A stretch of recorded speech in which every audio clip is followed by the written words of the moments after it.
बूढ़े पति पत्नी की दर्द भरी कहानी।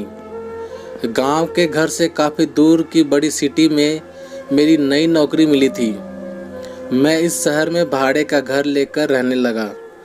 पड़ोसी के तौर पर घर के सामने ही एक घर था जिसमें एक बुजुर्ग जोड़ा रहता था। दोनों बिल्कुल अकेले थे, मतलब ना कोई बेटा ना बेटी, ना नाती ना पोते, यानी कि संयुक्त परिवार नहीं था। मैं एक संयुक्त परिवार का सदस्य था, इसलिए मुझे अक्सर उनके बारे में विचार आते रहते थे। मुझे देखकर बुरा लगता है कि इतनी उम्र होने के बाद भी उनकी देखभाल करने वाला कोई भी उनके साथ नहीं है। जब मैं सुबह ऑफिस के लिए निकलता था तो देखता था कि दादी जी अपने कपकपाते हुए हाथों से दादाजी को चाय देती थी।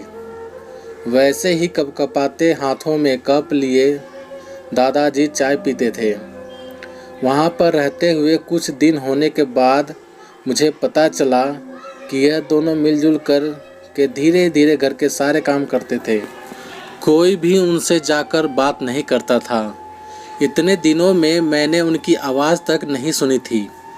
जब मैं शाम को ऑफिस से घर आता था तब दोनों को घर के आंगन में बैठा पाता था और उन दोनों के ही चेहरों पर थकान साफ साफ देख पाता था।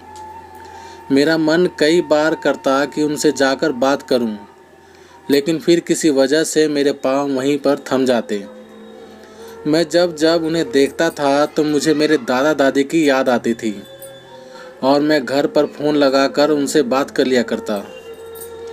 एक संडे जब मेरी ऑफिस की छुट्टी थी तो मैंने देखा दादी जी काम कर रही थी, लेकिन उन्हें रोज़ की अपेक्षा आज काम करने में कुछ ज़्यादा ही तकलीफ़ हो रही थी। मैंने उनके पास जाकर पूछा कि दादी जी, आपकी तबीयत तो ठीक है ना? क्या मैं आपकी कोई मदद कर सकता हूँ? उन्होंने प्रतिक्रिया नहीं दी। मैंने दोबारा उनसे पूछा, बताइए दादी जी, मैं क्या करूँ आपके लिए? उन्होंने फिर भी कोई उत्तर नहीं दिया। मुझे काफ़ी आश्चर्य हुआ।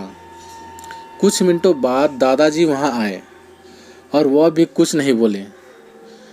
मैंने ही बात को आगे बढ़ाते हुए कहा, मुझे लगता है कि दादी जी की तबीयत खराब है, इसलिए मैं यहाँ आया हूँ।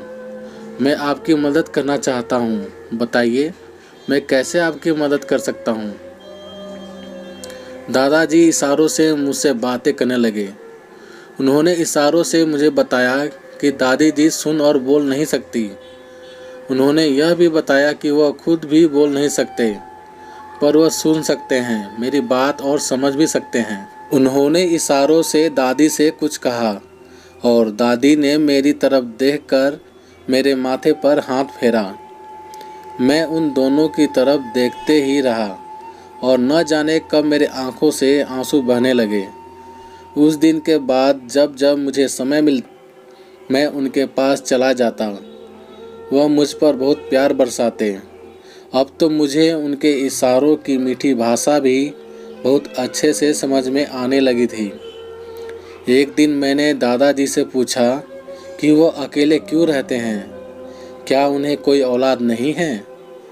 दादाजी ने दादी को इशारे से समझाया कि मैंने उनसे क्या पूछा। फिर दोनों मेरा हाथ पकड़कर मुझे आंगन में ले आए और अपने आँखों के आंसू पोंछे और उंगली का इशारा करते हुए एक साइकिल मुझे दिखाई। साइकिल को देखकर मैं समझ गया कि उनके परिवार वाले उन्हें छोड़कर कहीं जा चुके हैं और अब उनके हिस्से में केवल यादें ही बची हैं। उन्हें रोता हुआ देखकर मैं भावुक हो गया और मैंने दोनों को गले से लगा लिया।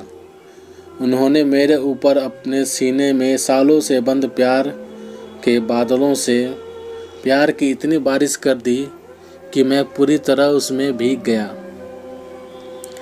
तो दोस्तों, आप सभी को ये कहानी कैसी लगी कमेंट करके हमें ज़रूर बताइएगा। यदि कहानी आप सभी को अच्छी लगी हो तो लाइक कीजिएगा, शेयर कीजिएगा और चैनल पर नए हो तो प्लीज़ सब्सक्राइब ज़रूर कीजिएगा और साथ में बेल आइकन को भी दबा दीजिएगा ताकि जब भी मैं कोई वीडियो डालूं तो उसका नोटिफिकेशन आप सभी को समय से मिल सके। तो चलिए दोस्तों, मिलते हैं आप सभी से एक और नई कहानी के साथ। तब तक के लिए जय हिंद, वंदे मातरम।